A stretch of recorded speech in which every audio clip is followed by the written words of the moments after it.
দুপুরবেলা ভাত খাওয়া শুরুতে যদি থাকে এরকম একটা ভর্তা, তাহলে ভাত খেতে আমি খুব তাড়াতাড়ি বসে যাই। তো কে কে ভর্তা পছন্দ করেন আমার মতো? আমি আজকে কাঁঠালের বিচির ভর্তা করতেছি। বিচিগুলো সিদ্ধ করে নিয়ে তারপর মরিচ, শুকনো মরিচ, পেঁয়াজ, তারপর হচ্ছে রসুন। কাঁঠালের বিচি ভর্তাতে রসুন না দিলে ভালো লাগে না, রসুনটা ভেজে দিতেই হবে। এগুলো দিয়ে লবণ সব একসাথে বেটে নিয়ে ভর্তাটা বানিয়ে নিলাম।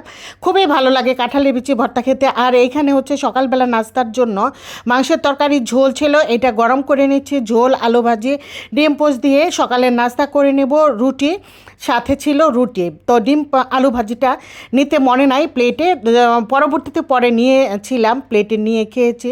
ভর্তাটা এখানে ছেলেও খেয়ে নিচ্ছে। আমি প্রথমে আমার জন্য প্লেটটা নিয়েছি, একটা রুটি, একটা ডিম পোচ আর একটুখানি ঝোল।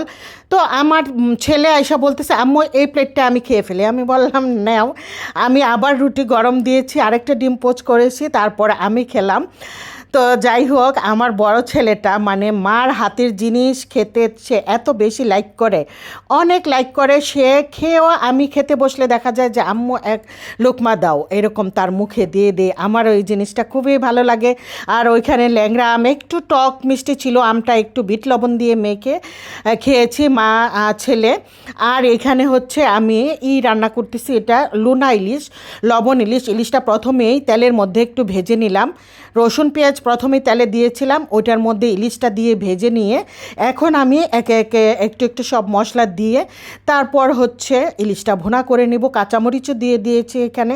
লোনা ইলিশ ভুনা আমার বাসার বাচ্চারাও পছন্দ করে। যাই হোক, আমার হাজব্যান্ড তো মাশাল্লাহ আরও বেশি পছন্দ করে। তো লোনা ইলিশ রান্না করলে আমার ঝামেলা হয় না, যেহেতু বাচ্চারা খায়।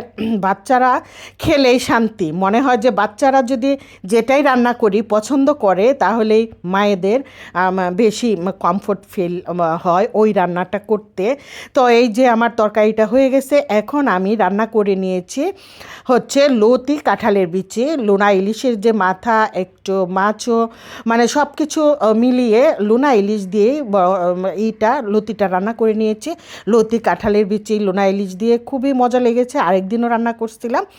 তো রান্না শেষ পর্যায়ে একটু লেবু চিপে দিয়ে দিলাম। এখন বৃষ্টির সিজন, লতি গলায় চুলকাতে পারে, এইভাবে একটু লেবুর রস দিয়ে দিলে আর গলায় চুলকাবে না। আর লতিটা রান্নার আগে আমি সেদ্ধ করে নিয়েছিলাম। আর এইখানে ডাল রান্না করে নিচ্ছি। ডালটা সেদ্ধ করে বাগার দিয়ে নাই, প্রথমে আমি রসুন, পেঁয়াজ, শুকনো মরিচ তেলে দিয়ে তারপর ডালগুলো দিয়ে এই তো ঝোলের পানি দিয়ে ডালটা রান্না করে নিয়েছি। আর একটু পানি শুকালেই নামিয়ে নেব।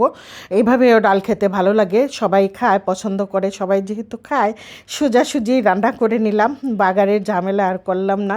প্রথমেই বাগার দিয়ে রান্না করে নিলাম। আর লতি রান্নার আগে আমি এই যে গরম পানিতে একটু 2 মিনিট ভাপ দিয়ে তারপরে রান্না করে নিয়েছিলাম।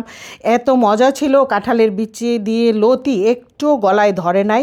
গলায় কোনো, আসলে লতিটা যখন নিয়ে আসছে বাজার থেকে, তখন আমার দেখে মনে হয়েছে লতিটা এত একটা সুবিধার না, ভালো না। এটা মনে হয় গলায় ধরবে, মানে কাটার সময়ও হাত চুলকাইছে। লিলি বলল যে খালা আমার হাত চুলকাইছে।